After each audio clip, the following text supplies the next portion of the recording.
언니, 외로운 마음으로 결정한 재혼은 더 늦게 후회할 수도 있어.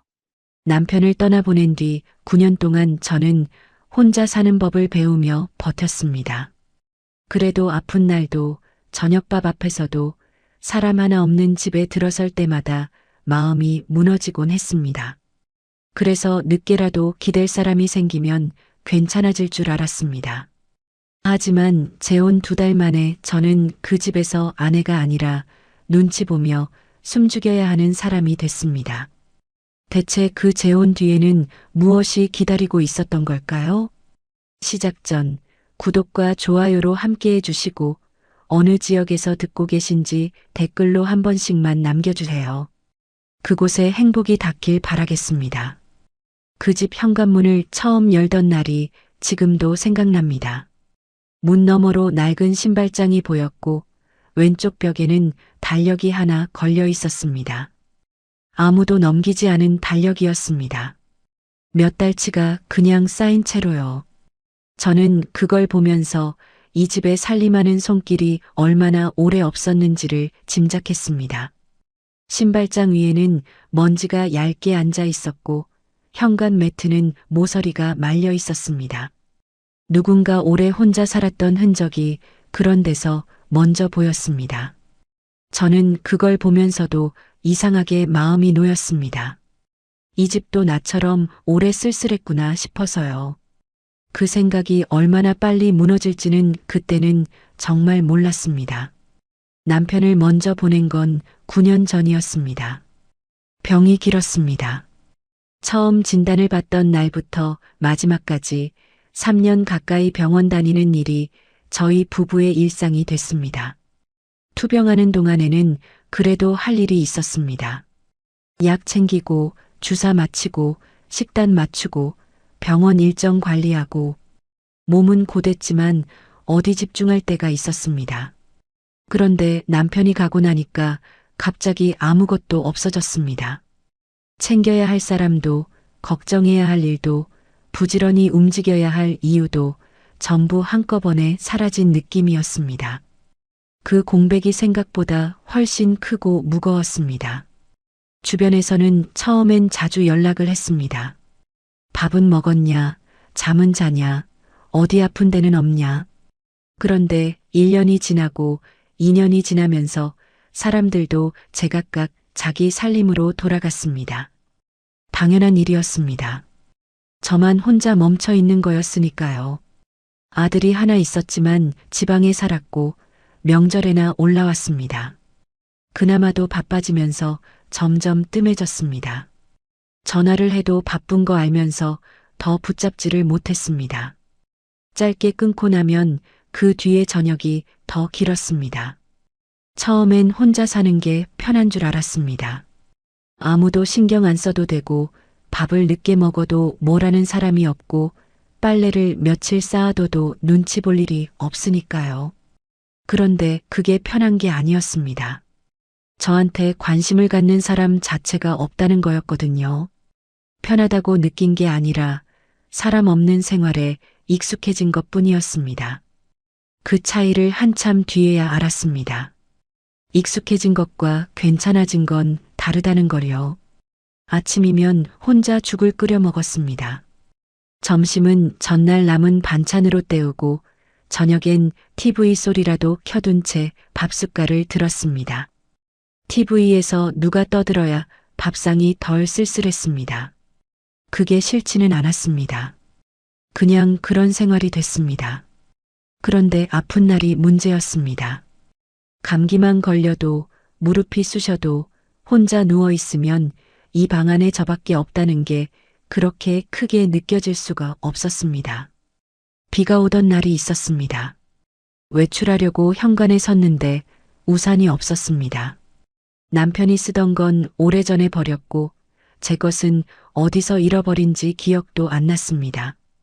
우산 하나 없어서 현관 앞에 한참을 서 있었습니다. 비 그칠 때까지 그냥 서 있었습니다. 그러다 문득 이런 생각이 났습니다. 아프면 혼자 병원은 갈 수 있습니다. 그런데 다녀와서 왔다고 말할 사람이 없다는 건 그건 다른 얘기라고요. 그 생각이 한번 들고 나니까 좀처럼 사라지지 않았습니다. 그날 이후로 집 안에만 있는 게 무서워졌습니다. 뭐라도 해야겠다 싶었습니다. 그래서 주민센터 봉사에 나가게 됐습니다. 반찬 나눔이었습니다. 어르신들 댁에 반찬통을 갖다 드리는 일인데 처음엔 그냥 시간이나 보내려고 나갔습니다. 몸을 움직이면 덜 외롭다는 말을 어디서 들은 것 같아서요. 처음 며칠은 어색했습니다. 다들 오래된 사이처럼 보였고 저는 혼자 구석에서 반찬통 번호 맞추는 일만 했습니다. 거기서 강태호 씨를 만났습니다. 말이 많지 않은 분이었습니다. 봉사하는 동안 크게 웃거나 앞에 나서는 편이 아니었습니다. 조용히 제 몫을 하는 분이었습니다. 그런데 이상하게 옆에 있으면 긴장이 풀렸습니다. 제가 반찬통 뚜껑을 잘못 맞추고 있으면 소리 없이 와서 바꿔주셨고 무거운 상자를 들려고 할 때면 말없이 먼저 손이 나왔습니다.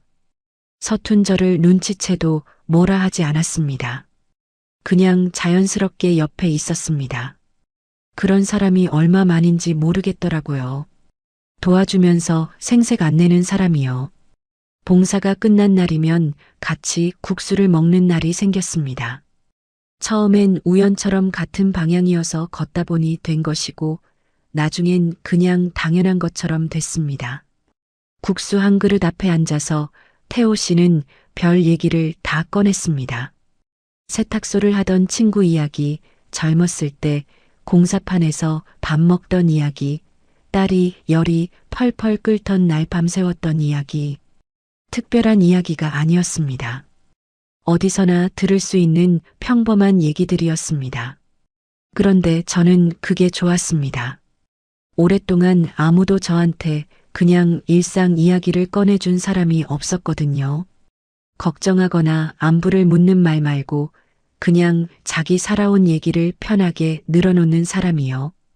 어느 날 버스 정류장 앞에서 태호 씨가 말했습니다. 이제 혼자 저녁 드시지 마세요. 늦었어도 같이 먹을 사람은 있어야죠. 그 말을 듣는데 목이 잠겼습니다. 별것도 아닌 말이었습니다. 그런데 별것 아닌 말이 왜 그렇게 크게 들렸는지 모르겠습니다. 저는 그냥 웃으면서 고맙다고 했는데 돌아오는 버스 안에서 눈이 흐려졌습니다. 창밖을 보는 척하면서 소매로 눈가를 닦았습니다. 나이가 들어서 그랬는지 아니면 오래 참아두었던 것이 그 말 한마디에 풀렸는지 지금도 잘 모르겠습니다. 처음엔 그냥 말동무인 줄 알았습니다. 봉사 끝나고 국수 먹는 사람, 정류장까지 같이 걷는 사람. 그 정도였습니다. 그런데 어느 순간부터 봉사 날보다 봉사 끝나는 시간이 더 기다려지고 있었습니다. 그걸 스스로 알면서도 못 본 척했습니다. 예순이 훌쩍 넘어서 이런 마음이 생기는 게 부끄럽기도 했고 혹시라도 이 편안함이 깨질까봐 무섭기도 했습니다. 괜히 말이 많아졌다가 이 사람도 멀어지면 어쩌나 싶어서요. 그러다 태호 씨가 같이 살아보자는 말을 꺼냈습니다. 딸이 하나 있다고 했습니다. 건물 아래층에 세입자들이 있어서 늘 오가는 사람이 있는 집이라 심심하지 않을 거라고도 했습니다.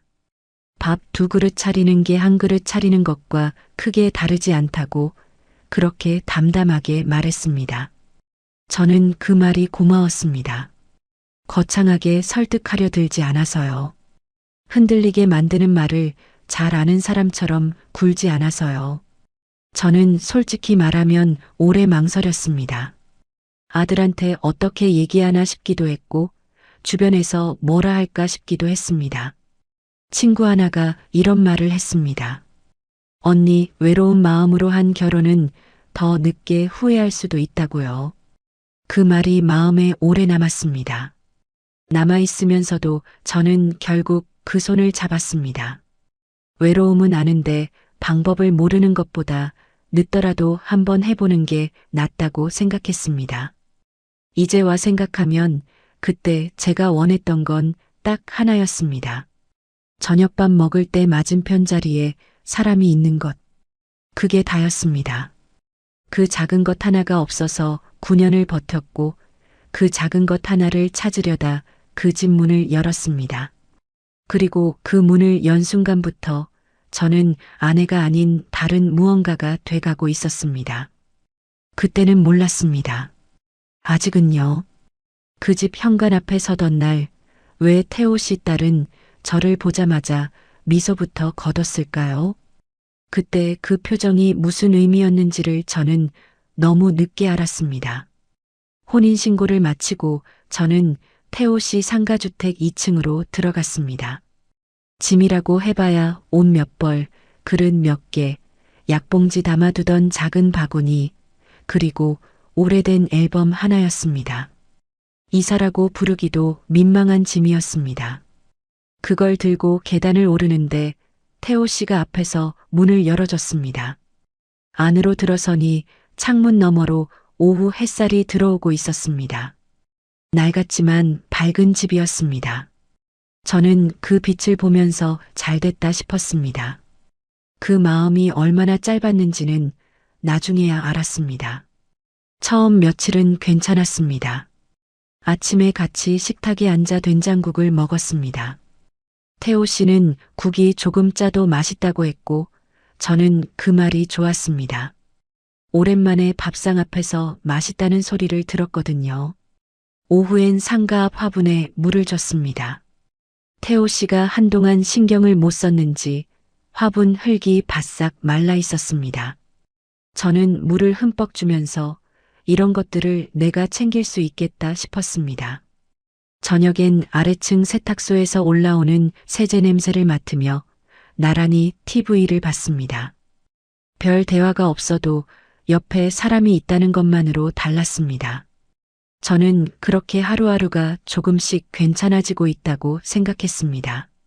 딸 수진도 처음엔 웃었습니다. 첫날 인사를 할 때 수진은 이렇게 말했습니다. 아버지 외롭지 않게 해주셔서 감사해요. 그 말에 저도 마음을 놓았습니다. 처음부터 어색하게 굴면 어쩌나 했는데 이렇게 먼저 인사를 건네주니 다행이다 싶었습니다. 딸 입장에서 새어머니를 받아들이는 게 쉬운 일이 아니라는 걸 저도 압니다. 그러니 이렇게라도 웃어주는 게 고마웠습니다. 아직 서먹하지만 시간이 지나면 나아지겠지, 그렇게 생각했습니다. 그런데 2달쯤 지나자 이상한 일들이 하나씩 생기기 시작했습니다. 수진이 예고도 없이 들이닥치는 날이 늘었습니다. 처음엔 아버지 얼굴 보러 왔다고 했습니다. 그런데 올 때마다 하는 행동이 비슷했습니다. 현관에 들어서자마자 신발을 벗지도 않고 부엌으로 먼저 갔습니다. 냉장고 문을 열고 안을 들여다보고 반찬통 뚜껑을 열었다 닫았다 했습니다. 김치통 옆에 뭐가 있나, 반찬은 몇 가지나 있나, 이런 걸 확인하듯 둘러봤습니다. 저는 처음엔 그냥 습관인가 보다 했습니다. 자기 집처럼 드나들던 버릇이 있는 거겠지 싶었습니다. 그런데 어느 날은 관리비 봉투가 들어있는 서랍까지 자연스럽게 열었습니다. 저는 그 모습을 보면서 속으로 움찔했습니다. 그냥 뭔가를 찾는 건지 아니면 확인하려는 건지 그 경계가 애매했습니다. 그러다 수진이 아버지한테 물었습니다. 아버지, 요즘 관리비는 누가 정리해요? 태호 씨가 대꾸했습니다. 왜? 그냥요. 나중에 복잡해지면 안 되니까요. 짧은 대화였지만 저는 그 말이 마음에 걸렸습니다.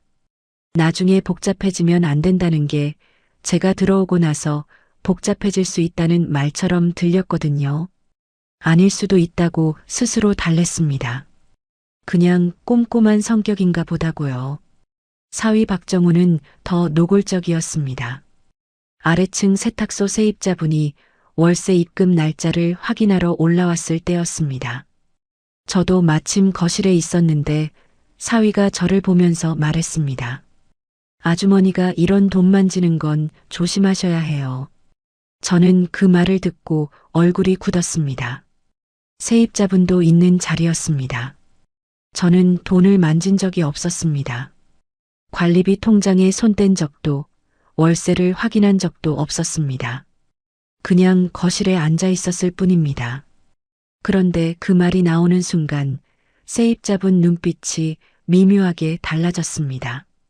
저를 한번 흘깃 보고 시선을 내렸습니다. 그 시선이 뭔가를 의심하는 것처럼 느껴졌습니다. 저는 바로 따지지 못했습니다. 늦은 재혼이라 제가 먼저 예민하게 굴면 괜히 더 흉이 될 것 같았고 태호 씨도 옆에서 별말을 하지 않았습니다. 나중에 태호 씨한테 조용히 말했더니 이렇게 했습니다. 애들이 원래 좀 꼼꼼해. 그냥 넘겨. 그 말을 듣고 저는 더 말을 잇지 못했습니다. 태호 씨 눈에는 그게 꼼꼼한 거로 보였던 겁니다. 저한테는 분명히 선을 긋는 말이었는데요. 그 무렵부터 이상한 일들이 하나씩 더 쌓였습니다. 세입자들이 월세 입금이나 관리비 문제를 저한테 먼저 묻기 시작했습니다. 저는 모른다고 했는데 그분들은 저를 보면서 사모님이 담당하시는 거 아닌가요? 하고 되물었습니다. 이상했습니다. 저는 그 일을 맡은 적이 없었습니다. 그런데 왜 그분들이 저한테 묻는 건지 처음엔 이유를 몰랐습니다. 그리고 어느 날은 관리비 통장 비밀번호를 수진이 알고 있다는 걸 알게 됐습니다. 태호 씨가 무심코 꺼낸 말에서 알게 된 거였습니다. 저는 그 통장 비밀번호를 모르는데 수진은 알고 있다는 게 이상했습니다. 아버지 통장이니 딸이 아는 건 당연할 수도 있습니다. 그런데 그 무렵 저를 대하는 태도와 맞물리니 단순한 게 아닌 것 같았습니다. 제가 산 과일을 냉장고에 넣을 때도 묘한 분위기가 생겼습니다. 공동으로 산 건지 제 돈으로 산 건지 굳이 설명하지 않아도 될 것 같은 일을 괜히 설명해야 할 것 같은 기분이 들었습니다.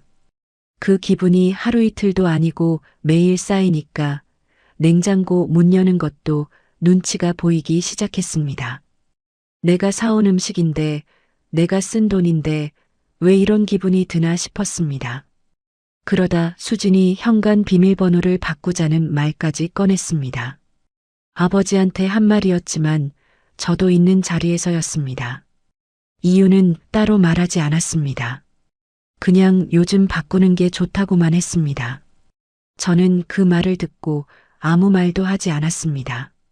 그 집에 들어온 지 2달이 채 안 된 사람이 현관 비밀번호 바꾸는 일에 의견을 낼 처지가 아니라는 걸 알았거든요. 그 사실이 오히려 더 쓸쓸했습니다. 결정적인 말은 그 다음에 나왔습니다. 어느 날 수진이 저를 똑바로 보며 말했습니다. 아버지 재산에 손 떼는 일은 없으셨으면 좋겠어요.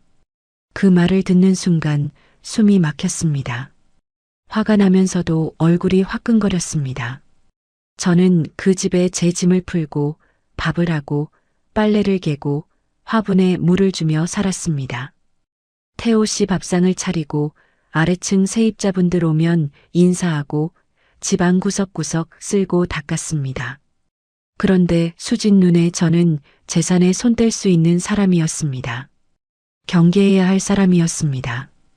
저는 그 말을 듣고도 바로 대꾸하지 않았습니다. 뭔가 말을 해야 할 것 같은데 입이 떨어지지 않았습니다. 억울하다고 하면 더 의심받을 것 같았고 괜찮다고 하면 거짓말이었습니다. 그냥 입을 다물고 있었습니다. 그게 제가 할 수 있는 전부였습니다. 그날부터였습니다. 밥 먹는 일도 눈치가 보였습니다. 냉장고 여는 것도 서랍 여는 것도 통장 꺼내는 것도 전부 누군가 보는 것 같았습니다. 집 안에 있는데 집에 없는 사람 같은 기분이었습니다. 아무것도 하지 않아도 뭔가 잘못하고 있는 것 같은 느낌. 그게 매일 아침부터 저녁까지 이어졌습니다. 그리고 저는 그 느낌에 익숙해져 가고 있었습니다. 그게 더 무서웠습니다. 9년 동안 혼자 살면서 외로웠던 건 아무도 없어서였습니다. 그런데 그 집에서 외로운 건 사람들 사이에서 저만 없는 사람 취급을 받아서였습니다. 두 외로움이 같은 이름인데 이렇게 다를 수가 없었습니다. 그게 66세 여자의 지옥 시작이었습니다. 수지는 왜 갑자기 세입자들까지 끌어들여 저를 돈 문제 한가운데 세워놓았을까요? 그 이유를 저는 조금씩 알아가고 있었습니다. 처음엔 저를 싫어해서 그러는 줄만 알았습니다. 새어머니가 들어왔으니 경계하는 거겠지, 재산 문제로 예민해진 거겠지, 그렇게 생각했습니다. 딸 입장에서 아버지가 재혼을 했으니 불안한 마음이 드는 건 당연한 일이라고 스스로 달랬습니다. 그래서 저는 더 조심했습니다. 먼저 말 걸지 않고, 먼저 나서지 않고, 있는 듯 없는 듯 지내려고 했습니다. 그렇게 하면 시간이 지나면서 조금씩 나아질 거라고 믿었습니다. 그런데 그게 아니었습니다. 어느 날 아침 아래층 세탁소 사장님이 계단을 올라오셨습니다. 문을 두드리더니 조심스럽게 물었습니다. 사모님, 지난달 관리비 누락분 다시 보내달라는 문자 주신 거 맞아요? 저는 그 말을 듣고 손이 떨렸습니다. 그런 문자를 보낸 적이 없었습니다. 관리비 관련해서 세입자분들께 연락을 드린 적이 단 한 번도 없었습니다. 저는 그 일을 맡은 사람이 아니었으니까요. 저는 바로 모르겠다고 했고 무슨 문자냐고 물었습니다. 세탁소 사장님이 휴대폰을 보여줬습니다. 세입자 단체 문자방에 공지가 올라가 있었습니다. 이번 달 관리비 누락분 재입금 부탁드립니다.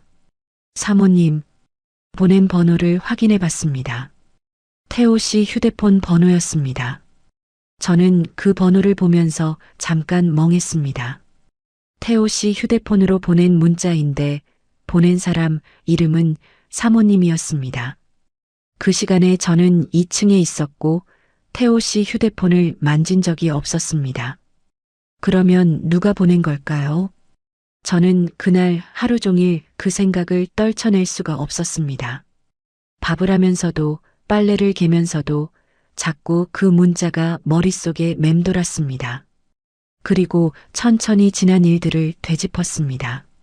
수지는 올 때마다 아버지 휴대폰을 자연스럽게 들여다봤습니다. 충전한다며 가져가는 날도 있었고 아버지 연락처 정리해준다며 한참 만지는 날도 있었습니다. 그게 그냥 딸이 아버지 휴대폰 챙기는 거라고만 생각했는데 이제 다시 보니 달리 보였습니다. 사위는 관리비 통장 사본을 2번이나 찍어갔습니다. 처음엔 세금 신고 때 필요하다고 했고 두 번째엔 관리업체에 제출할 서류가 필요하다고 했습니다. 저는 그때도 이상하다 싶었지만 태호 씨가 괜찮다고 하니 그냥 넘겼습니다. 게다가 태호 씨는 귀찮다며 임대차 재계약 확인 도장을 저한테 맡겨둔 상태였습니다.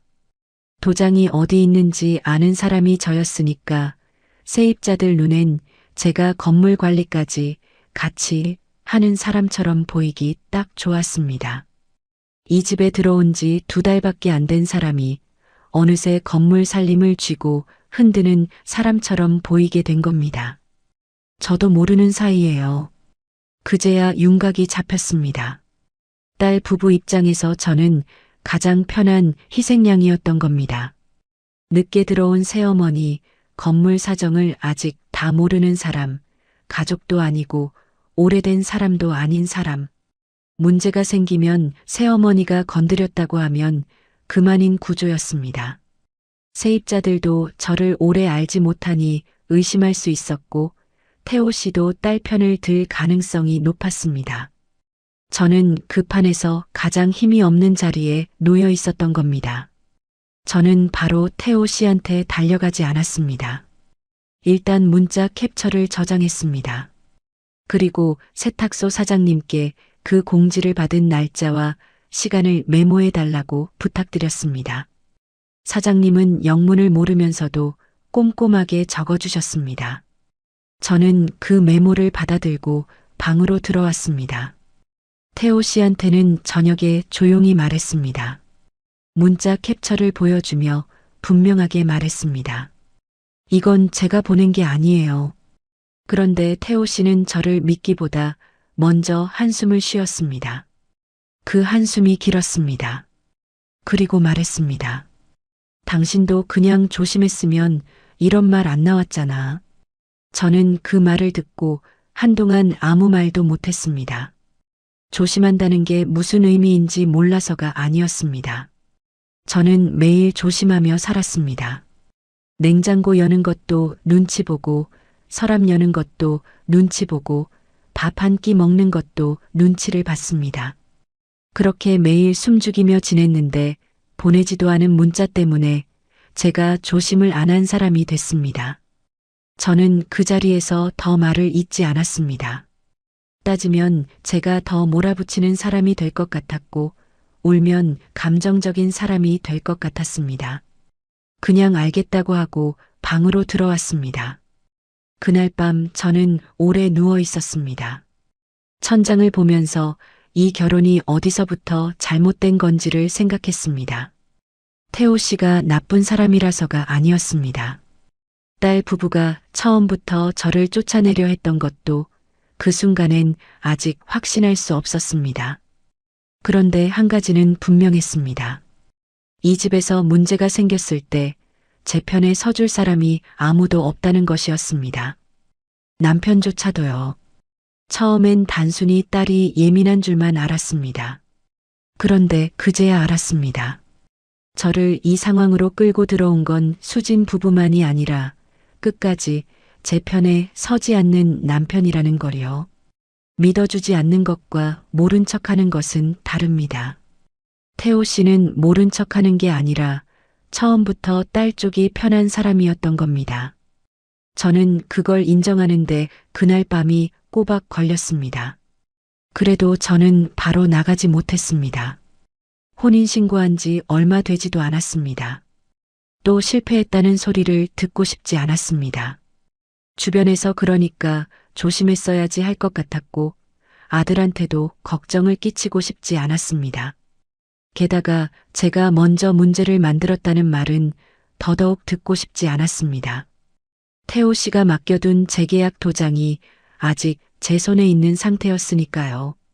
제가 먼저 나가버리면 그 도장 때문에라도 제가 뭔가 잘못한 것처럼 될 수 있었습니다. 그래서 저는 버티기로 했습니다. 대신 달라진 게 있었습니다. 그날부터 저는 그냥 살림하는 사람이 아니라 기록하는 사람이 됐습니다. 관리비 통장 입출금 내역을 날짜별로 정리하기 시작했습니다. 세입자 입금표도 따로 메모했습니다. 수진이 집에 올 때마다 있었던 일, 사위가 한 말, 문자가 발송된 시각, 그날 제가 어디 있었는지까지 작은 공책에 적었습니다. 크게 달라 보이는 행동은 하지 않았습니다. 밥도 하고 빨래도 개고 화분에도 물을 줬습니다. 겉으로는 그냥 전과 똑같이 살았습니다. 그런데 속으로는 달랐습니다. 밥을 하면서도 머릿속으로는 어디서 어떤 증거가 더 필요한지를 생각했습니다. 세입자분들과 짧게 인사를 나누면서도 혹시 더 아는 게 있는지를 자연스럽게 살폈습니다. 주민센터 봉사에 나가는 날엔 출석부에 제 이름이 찍히는 걸 꼭 확인했습니다. 관리업체 직원이 드나드는 날엔 출입 시간을 눈여겨봤습니다. 남들 눈엔 그냥 조용한 새어머니였겠지만 저는 매일 조금씩 준비하고 있었습니다. 억울함을 풀려는 게 아니었습니다. 제 이름을 지키려는 거였습니다. 이 집에서 쫓겨나더라도 제가 잘못한 것처럼 나가지는 않겠다는 마음이었습니다. 그렇게 며칠을 보내다 보니 처음엔 보이지 않던 것들이 하나씩 맞아들어갔습니다. 세입자분들이 저한테 연락하게 된 이유, 관리비 통장 비밀번호가 수진한테 넘어간 경위, 사위가 통장 사본을 찍어간 시점, 따로따로 보면 별것 아닌 일들이 이어놓고 보니 하나의 방향을 가리키고 있었습니다. 그 방향 끝에 누가 있었는지는 조금만 더 있으면 알 수 있을 것 같았습니다. 정말 저를 쫓아내려는 쪽은 딸 부부였을까요? 아니면 남편까지 같은 마음이었던 걸까요?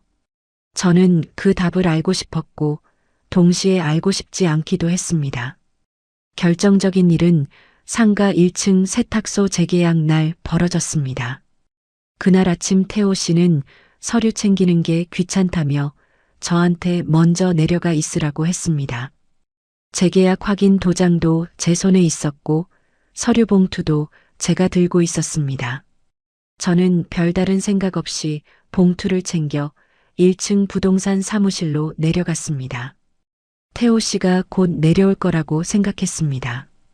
조금만 기다리면 된다고 생각했습니다. 그런데 문을 열고 들어서는 순간 저는 멈칫했습니다. 수진과 사위가 이미 와 있었습니다. 그것도 자리를 잡고 앉아 있었습니다. 세탁소 세입자분, 위층 세입자분, 부동산 직원, 관리업체 담당자까지 다 모여 있는 자리였습니다. 저는 그 자리에 들어서면서 뭔가 이상하다는 느낌이 들었습니다. 분위기가 제가 내려오기 전부터 이미 정리된 것 같았습니다. 자리 배치도 서류가 놓인 방향도 다들 저를 바라보는 눈빛도요. 저는 그냥 안으로 들어가 빈자리에 앉으려고 했습니다. 그때 수진이 먼저 입을 열었습니다. 이분은 계약에 관여하실 분 아니에요. 그냥 같이 사는 분이에요. 그 말이 떨어지는 순간 사람들 시선이 한꺼번에 저한테 쏠렸습니다. 저는 손에 들고 있던 서류 봉투만 꼭 쥐고 있었습니다. 얼굴이 화끈거렸습니다. 그냥 같이 사는 분. 그 말이 귀 안에서 맴돌았습니다. 혼인신고를 한 사람이 매일 그 집에서 밥을 하고 빨래를 개고 화분에 물을 주던 사람이 사람들 앞에서 그냥 같이 사는 분이 됐습니다. 저는 그 자리에서 바로 대꾸하고 싶었습니다. 그런데 입이 떨어지지 않았습니다. 세입자분들도 있고 부동산 직원도 있고 처음 보는 관리업체 사람까지 있는 자리였습니다.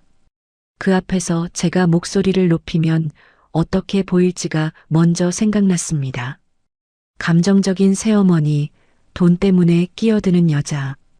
그렇게 보이고 싶지 않았습니다. 그래서 저는 그냥 서 있었습니다. 사위는 거기서 멈추지 않았습니다. 도장도 건드리지 마세요. 나중에 문제 생기면 책임지실 거예요? 그 말을 듣는 순간 부동산 직원이 저를 한번 흘깃봤습니다. 세탁소 사장님도 시선을 내렸습니다. 관리업체 담당자는 볼펜을 만지작거렸습니다. 아무도 말을 하지 않았습니다. 그 침묵이 저한테는 동의처럼 느껴졌습니다. 이 사람 말이 맞는 것 같다는 침묵이요. 2달 전까지만 해도 저더러 아버지 외롭지 않게 해줘서 고맙다고 하던 사람이었습니다. 처음 인사 나눌 때 웃으면서 잘 부탁드린다고 했던 사람이었습니다. 그런데 세입자들 앞에서는 저를 돈 노리고 들어와 건물 일에 끼어드는 여자처럼 만들고 있었습니다. 그 변화가 너무 빠르고 너무 뚜렷해서 오히려 더 어지러웠습니다. 처음부터 이렇게 할 생각이었던 건지 아니면 어느 순간 결심이 선 건지 그게 더 궁금했습니다. 저는 태호 씨가 내려오면 한마디는 해줄 줄 알았습니다. 잠시 뒤 태호 씨가 들어왔습니다. 저는 그 사람 눈을 봤습니다. 제 눈을 보면 뭔가 알아챌 거라고 생각했습니다. 지금 제가 어떤 상황에 있는지를요. 그런데 태호 씨는 저를 보지 않았습니다. 자리에 앉으면서 수진 쪽을 보더니 짧게 말했습니다. 오늘은 수진이가 처리해라. 그 말이 그 자리에서 오래 울렸습니다. 저를 변호하지 않았습니다. 오해라고 바로잡지도 않았습니다. 그냥 그 자리에서 저를 지워버렸습니다. 딸한테 다 맡긴다는 그 짧은 말 한마디가 수진이 한 말보다 사위가 한 말보다 더 깊이 들어왔습니다. 남편이라는 사람이 제 편에 서지 않은 게 아니라 처음부터 그럴 생각이 없었다는 게 그 순간 분명해졌습니다. 재계약은 수진이 진행했습니다. 저는 그 자리에 있었지만 없는 사람이었습니다. 서류가 오가는 동안 아무도 저한테 말을 걸지 않았습니다. 저도 아무 말을 하지 않았습니다. 손에 들고 있던 서류 봉투를 내려놓지도 다시 챙기지도 못한 채 그냥 앉아 있었습니다. 재계약이 끝나고 사람들이 하나둘 자리를 일어났습니다. 저는 마지막으로 일어났습니다. 아무도 저를 돌아보지 않았습니다. 계단을 올라오는데 다리가 무거웠습니다. 2층 문을 열고 들어서는데 오전에 켜두고 나간 TV 소리가 들렸습니다. 그 소리가 그날따라 왜 그렇게 쓸쓸하게 들렸는지 모르겠습니다. 집에 돌아와도 태호 씨는 오히려 저를 탓했습니다. 당신이 그냥 가만히 있었으면 창피한 일도 없었잖아. 저는 그 말을 듣고 한참 태호 씨를 봤습니다. 가만히 있었으면 창피한 일이 없었다는 말이 이 상황에서 나올 수 있는 말인지 이해가 안 됐습니다. 저는 가만히 있었습니다. 처음부터 지금까지 내내 가만히 있었습니다. 냉장고 뒤지는 것도 참았고, 통장 의심받는 것도 참았고, 보내지도 않은 문자 때문에 의심받는 것도 참았습니다. 그런데 오늘 사람들 앞에서 그냥 같이 사는 분 소리를 들은 게 제가 가만히 있지 않아서라는 말이었습니다. 저는 그 말에 대꾸하지 않았습니다. 대꾸할 말이 없어서가 아니었습니다. 할 말이 너무 많아서였습니다. 그 말들을 전부 꺼내놓으면 이 집에서 제가 어떻게 될지 이미 알고 있었습니다. 그래서 입을 다물었습니다. 그리고 방으로 들어왔습니다. 그날 밤 저는 모아둔 자료를 다시 꺼냈습니다. 관리비 통장 입출금 내역을 다시 펼쳤습니다. 날짜를 하나씩 짚어가면서 확인했습니다. 그러다 빠져있던 마지막 조각 하나가 맞아 들어갔습니다. 돈이 빠져나간 날짜와 사위 통화 기록이 겹쳤습니다. 관리업체 출입 기록과도 맞아떨어졌습니다. 그리고 그날 저는 봉사실에 있었습니다.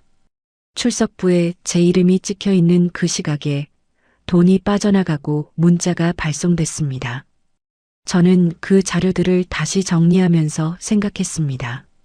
이 집에서 더 버티는 게 맞는 건지 아니면 이제는 다른 방식으로 움직여야 하는 건지를요. 그동안은 버티면서 증거를 모으는 게 맞다고 생각했습니다. 조용히 있으면 언젠가 진실이 드러날 거라고 믿었습니다. 그런데 오늘 그 자리를 겪고 나니 조용히 있는 게 저를 지키는 게 아니라는 걸 알았습니다.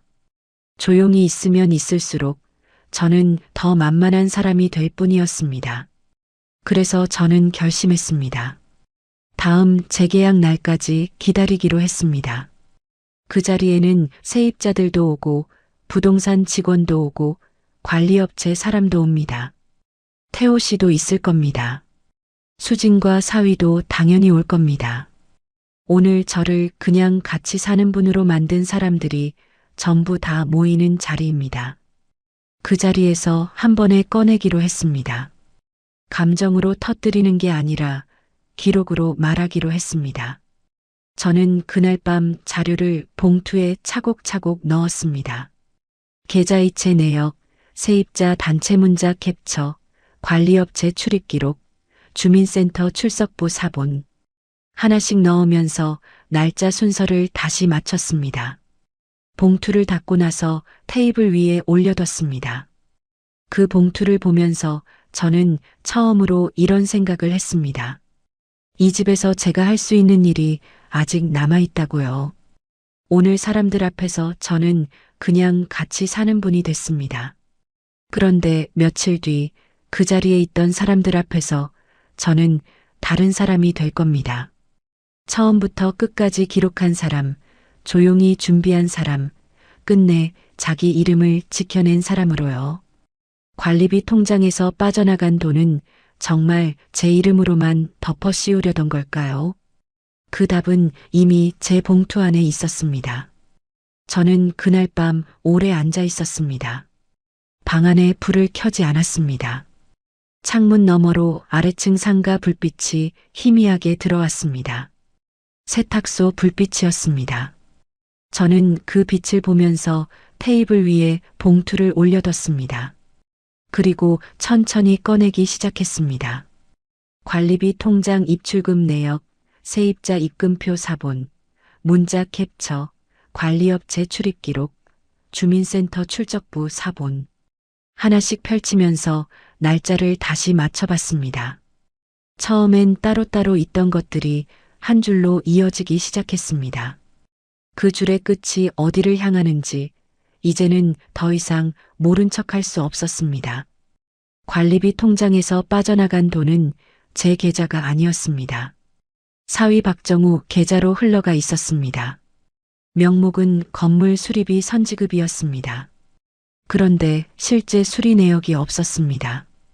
관리업체에 넌지시 확인해 보니 그 기간에 진행된 수리 공사 자체가 없었습니다. 돈은 분명히 빠져나갔는데 그 돈이 실제로 쓰인 흔적이 어디에도 없었습니다. 서류상으로는 수리비였지만 실제로는 아무 근거 없이 사위 통장으로 들어간 돈이었습니다. 저는 그 내역을 보면서 손끝이 싸늘해졌습니다. 이걸 모른 척하고 넘어갔으면 나중에 문제가 터졌을 때 제 이름이 먼저 불렸을 겁니다. 건물 일에 관여했던 사람, 도장을 쥐고 있던 사람, 새로 들어온 사람, 그 세 가지가 다 저였으니까요. 관리업체 출입 기록도 다시 확인했습니다. 돈이 빠져나간 날 상가에 드나든 사람은 사위뿐이었습니다. 태호 씨는 그날 오전부터 병원 예약이 있어서 나가 있었고 저는 주민센터 봉사실에 있었습니다. 봉사실 출석부에 제 이름이 그날 오전 시각에 정확하게 찍혀 있었습니다. 저는 그 자리에 없었다는 게 기록으로 남아 있었습니다. 누군가 나중에 저를 의심하더라도 그 기록이 먼저 말해줄 수 있었습니다. 세입자들한테 보낸 문자도 다시 들여다봤습니다. 태호 씨 휴대폰으로 발송된 시각을 확인했습니다. 그 시각이 사위와 통화한 직후였습니다. 통화가 끊기고 얼마 지나지 않아 문자가 나간 겁니다. 그리고 그 시간에 저는 봉사실에 있었습니다. 출석부 시각과 문자 발송 시각이 겹쳤습니다. 제가 보낼 수 없는 시간이었습니다. 그 문자는 처음부터 제가 보낸 게 아니었고 처음부터 제 이름을 빌려 보낸 것이었습니다. 그제야 전체 그림이 보였습니다. 딸 부부는 건물 관리권을 아예 자기들 손으로 넘겨받고 싶었던 겁니다. 태호 씨 혼자 있을 때는 그게 쉽지 않았을 겁니다. 아버지가 직접 관리하고 있었으니까요. 그런데 제가 들어오면서 판이 달라졌습니다. 새로 들어온 사람, 건물 사정을 잘 모르는 사람, 가족이라고 하기엔 아직 낯선 사람을 중간에 세워두면 됐습니다. 그 사람이 건물 일에 조금이라도 관여한 것처럼 보이게 만들어두고 나중에 문제를 한번 터뜨리면 그 사람한테 뒤집어 씌우기가 쉬웠습니다. 저는 그 판에서 가장 힘이 없는 자리에 앉혀진 거였습니다. 나이 든 새어머니, 늦게 들어온 사람, 아무도 오래 믿어주지 않을 사람, 뒤집어 씌우기엔 제가 딱 맞는 자리였습니다. 저는 그 사실을 알고 나서도 바로 움직이지 않았습니다. 솔직히 말하면 손이 떨렸습니다. 화가 나기도 했고 허탈하기도 했습니다. 억울함이 올라오는데 그걸 꾹 누르는 게 쉽지 않았습니다. 이 집에서 밥을 하고 빨래를 개고 화분에 물을 주며 지낸 시간들이 한꺼번에 머릿속을 지나갔습니다. 처음 이 집 현관문을 열던 날 달력이 몇 달째 넘겨지지 않은 걸 보면서 내가 챙겨야겠다고 생각했던 그 마음까지요. 그 마음이 이렇게 쓰일 줄은 몰랐습니다. 그래도 저는 감정으로 터뜨리지 않기로 했습니다.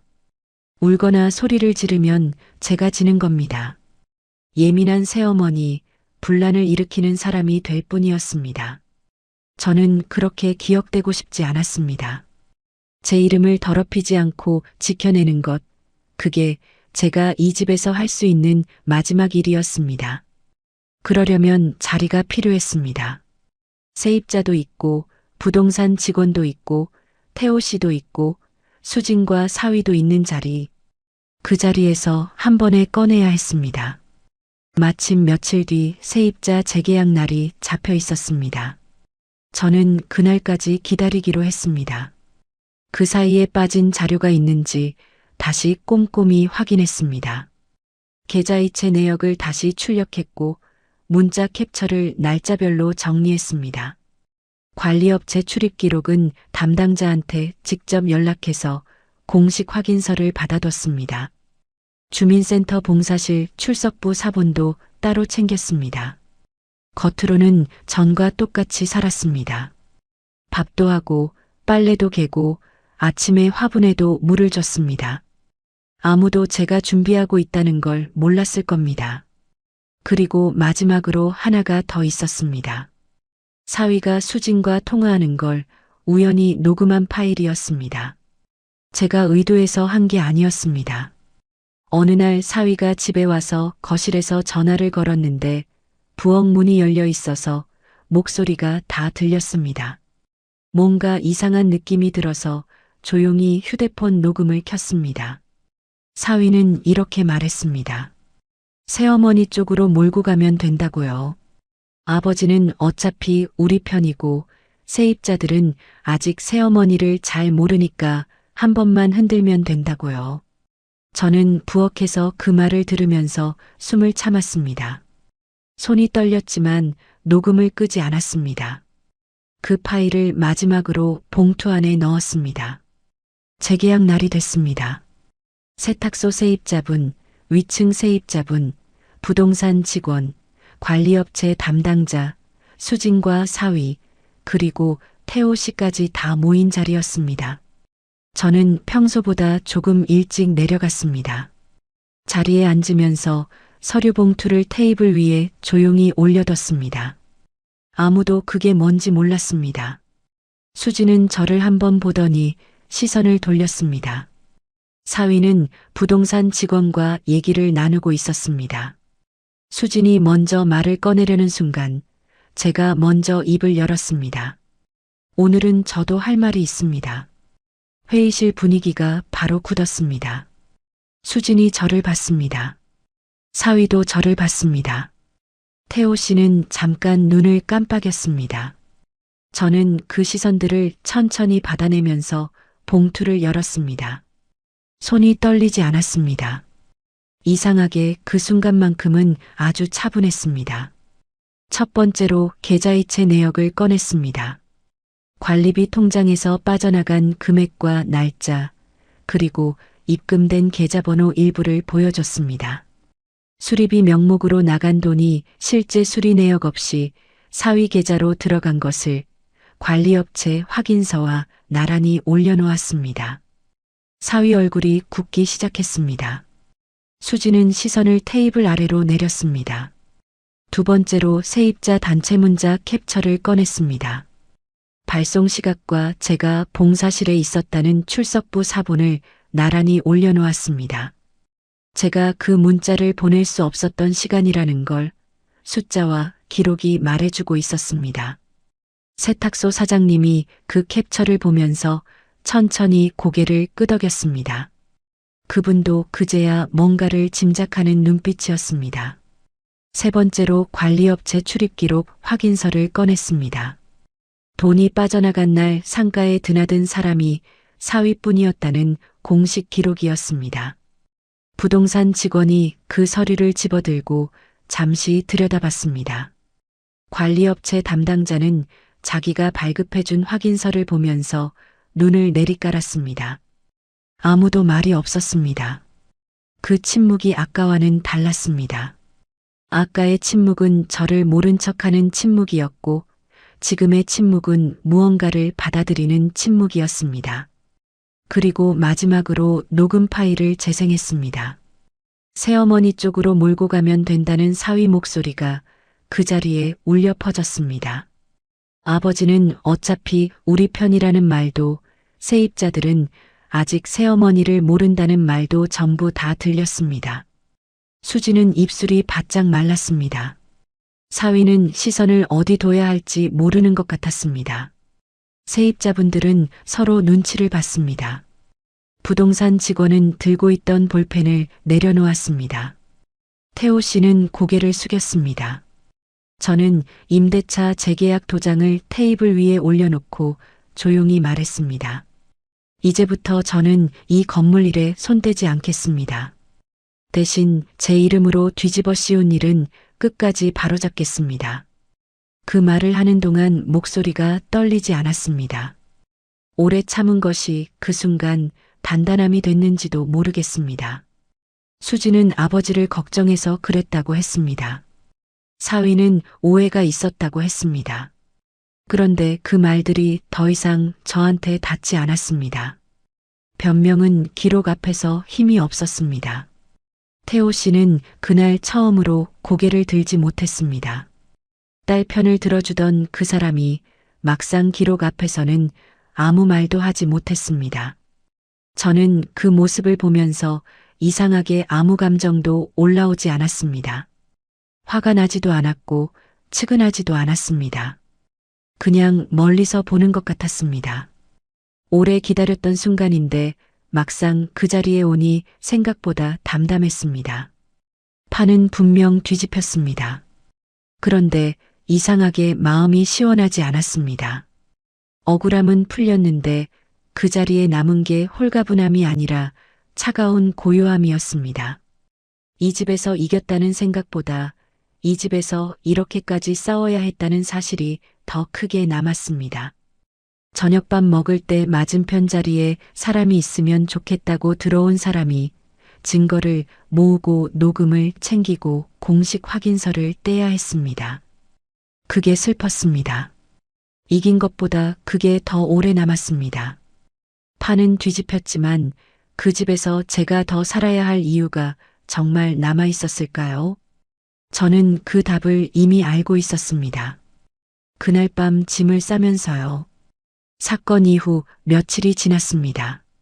세탁소 사장님이 먼저 올라오셨습니다. 문 앞에 서서 말씀하셨습니다. 사모님, 괜히 오해해서 정말 죄송합니다. 저는 괜찮다고 했습니다. 그분 잘못이 아니었습니다. 그분도 누군가 만들어 놓은 판 위에 올라간 것 뿐이었습니다. 위층 세입자분도 비슷한 말을 했습니다. 관리업체 담당자도 앞으로는 본인 확인 없이 연락망을 건드리는 일은 없겠다고 했습니다. 겉으로 보면 제가 이긴 것처럼 보였을 겁니다. 억울함을 증명했고 오해를 풀었고 사과도 받았습니다. 그런데 이상하게 마음이 시원하지 않았습니다. 사과를 받는 동안에도 저는 자꾸 다른 생각을 했습니다. 이 집에 처음 들어오던 날 현관 앞에서 느꼈던 그 마음이 생각났습니다. 달력이 몇 달째 넘겨지지 않은 걸 보면서 내가 이 집을 챙겨야겠다고 생각했던 그 마음이요. 그 마음 하나 붙잡고 들어왔는데 2달 만에 증거를 모으고 녹음을 챙기는 사람이 됐습니다. 사과를 받는다고 해서 그 시간들이 없던 일이 되는 건 아니었습니다. 제일 아픈 건 수진의 모욕도 사위의 거짓말도 아니었습니다. 끝까지 제 편에 서지 않았던 남편의 침묵이었습니다. 수진이 저를 그냥 같이 사는 분이라고 했을 때, 사위가 도장 건드리지 말라고 했을 때, 태호 씨는 한마디도 하지 않았습니다. 그 자리에서 저를 지워버린 건 딸 부부만이 아니었습니다. 아무 말도 하지 않는 것도 선택이라는 걸 저는 그날 똑똑히 알았습니다. 사건이 정리된 뒤 태호 씨가 저한테 말했습니다. 당신이 조금만 더 참았으면 이렇게까지 안 왔잖아. 저는 그 말을 듣고 웃음도 안 났습니다. 참은 건 제가 다 참았습니다. 냉장고 뒤지는 것도 참았고, 통장 의심받는 것도 참았고, 보내지도 않은 문자 때문에 눈치 받는 것도 참았습니다. 사람들 앞에서 그냥 같이 사는 분 소리 들을 때도 그 자리에서 참았습니다. 그런데 그 모든 걸 참아낸 끝에 잘못도 제 몫이었습니다. 조금만 더 참았으면 이렇게 안 됐을 거라는 말이 제가 참지 않아서 이렇게 됐다는 말이었습니다. 저는 그 말을 듣고 오래 태호 씨를 봤습니다. 이 사람이 나쁜 사람은 아닐 겁니다. 그냥 딸 편이 더 편한 사람이었을 겁니다. 오래 함께 산 사람과 2달 함께 산 사람 사이에서 오래된 쪽을 선택하는 건 어쩌면 당연한 일인지도 모릅니다. 그런데 그게 당연한 일이라면 저는 이 집에서 처음부터 끝까지 혼자였던 겁니다. 아무도 없어서 혼자인 것과 사람들 사이에서 혼자인 것. 그 2가지 중에 어느 쪽이 더 외로운지 이제는 압니다. 그날 밤 저는 조용히 짐을 쌌습니다. 서두르지 않았습니다. 하나씩 천천히 챙겼습니다. 가져온 그릇 몇 개를 신문지에 싸서 상자에 넣었습니다. 주민센터 갈 때 입던 앞치마를 접었습니다. 약봉지 담아두던 작은 바구니를 꺼냈습니다. 전기요금 고지서 파일도 챙겼습니다. 제가 직접 낸 것들이었으니까요. 그리고 오래된 앨범. 이 집에 들어올 때 들고 왔던 그 앨범을 마지막으로 넣었습니다. 짐을 다 싸고 나서 상자를 봤습니다. 큰 상자 2개였습니다. 2달 넘게 한 집에 살았는데 제 것이라고 부를 수 있는 게 상자 2개였습니다. 그걸 보니 오히려 더 서글펐습니다. 짐이 없는 게 서글픈 게 아니었습니다. 2달 동안 이 집에 제 자리라고 부를 만한 곳이 없었다는 게 서글펐습니다. 밥상 앞에도 거실 소파에도 현관 신발장에도 제 자리는 없었습니다. 처음부터요. 태호 씨는 그날 밤 방에서 나오지 않았습니다. 짐을 싸는 소리가 들렸을 텐데도 나오지 않았습니다. 저는 그걸 보고 더 정리됐습니다. 붙잡을 마음이 있는 사람이라면 나왔을 겁니다. 아니면 기척이라도 냈을 겁니다. 아무것도 없었습니다. 그 아무것도 없음이 제가 이 집을 나가야 한다는 마지막 확인이었습니다. 붙잡을 마음조차 없었던 사람 곁에서 저 혼자 버티고 있었던 거니까요. 다음날 이른 아침에 짐을 들고 계단을 내려왔습니다. 상자 2개를 한 번에 들 수가 없어서 2번을 오갔습니다. 누가 도와주는 사람은 없었습니다. 계단 난간을 잡고 한 칸씩 내려오면서 올라올 때가 생각났습니다. 혼인신고를 하고 처음 이 계단을 올라오던 날이요. 그때는 짐이 가벼웠습니다. 설레는 마음이 있었으니까요. 내려올 때는 짐은 똑같이 가벼웠는데 마음이 달랐습니다. 무거웠습니다. 그런데 이상하게 발걸음은 오히려 가벼웠습니다. 1층에 내려오니 세탁소 문이 반쯤 열려 있었습니다. 사장님이 안에서 저를 봤습니다. 뭔가 말을 하려다가 멈추셨습니다. 저는 그냥 가볍게 고개를 숙였습니다. 말이 필요 없었습니다. 그분도 아셨을 겁니다. 제가 나가는 이유를요. 현관 앞에서 저는 잠깐 멈췄습니다. 뒤를 돌아보지는 않았습니다. 그냥 앞을 봤습니다. 그리고 마지막으로 이렇게 말했습니다. 누가 듣는지 안 듣는지는 상관없었습니다. 제가 해야 할 말이어서 했습니다. 저는 외로워서 결혼했지 모욕받으려고 들어온 건 아닙니다. 그 말을 하고 나서 문을 열었습니다. 바깥 공기가 들어왔습니다. 아침 공기였습니다. 차가웠지만 깨끗했습니다. 저는 상자를 들고 걸었습니다. 돌아오는 길이 멀지 않았습니다. 제가 9년 동안 살던 집은 그 상가주택에서 버스로 2정거장 거리였습니다. 짐을 들고 버스를 탔습니다. 창밖을 보면서 이런저런 생각을 했습니다. 주민센터 봉사를 다시 나갈 수 있을지, 아는 사람들이 뭐라고 할지, 아들한테는 어떻게 얘기해야 할지 생각이 많았습니다. 그런데 이상하게 마음은 조금씩 가벼워지고 있었습니다. 집에 돌아와서 짐을 풀었습니다. 그릇을 원래 자리에 돌려놓고 앞치마를 원래 걸어두던 못에 걸었습니다. 오래된 앨범을 책장 위에 올려뒀습니다. 모든 게 제자리로 돌아왔습니다. 저도 제자리로 돌아온 거였습니다. 그 생각이 드는데 눈이 흐려졌습니다. 서러워서가 아니었습니다. 여기가 제 자리였다는 게 이제야 실감이 나서였습니다. 며칠이 지나서 주민센터 봉사에 다시 나갔습니다. 처음엔 사람들이 쳐다보는 것 같아서 고개를 못 들었습니다. 뭔가 수군거리는 것 같기도 했습니다. 그런데 나중에 생각해 보니 그건 제 마음이 만들어낸 것이었습니다. 아무도 제 사정을 자세히 알지 못했고 알고 싶어 하지도 않았습니다. 다들 자기 반찬통 맞추느라 바빴습니다. 저도 그냥 제 반찬통을 챙겼습니다. 봉사가 끝나고 혼자 국수를 먹었습니다. 맞은편 자리가 비어 있었습니다. 그 빈자리를 보면서 이런 생각을 했습니다. 저는 그 자리를 채우려다가 너무 먼 데까지 갔던 것 같다고요. 빈자리가 무서워서 아무 자리나 붙잡은 거였다고요. 그런데 막상 자리를 채우고 나서 더 외로웠습니다. 그건 제가 원하던 자리가 아니었으니까요. 내 편 하나 없는 집보다 혼자여도 마음 편한 방 한 칸이 낫다는 걸 이제는 압니다. 그때만 해도 가족이 있어야 덜 외로운 줄 알았습니다.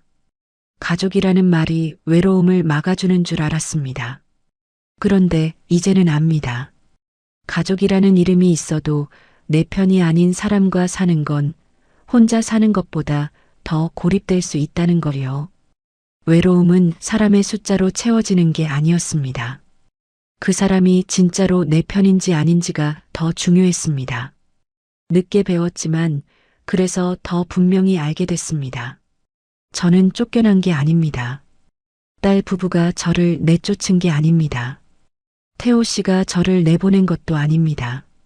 제가 스스로 결정하고 제 발로 걸어 나온 겁니다.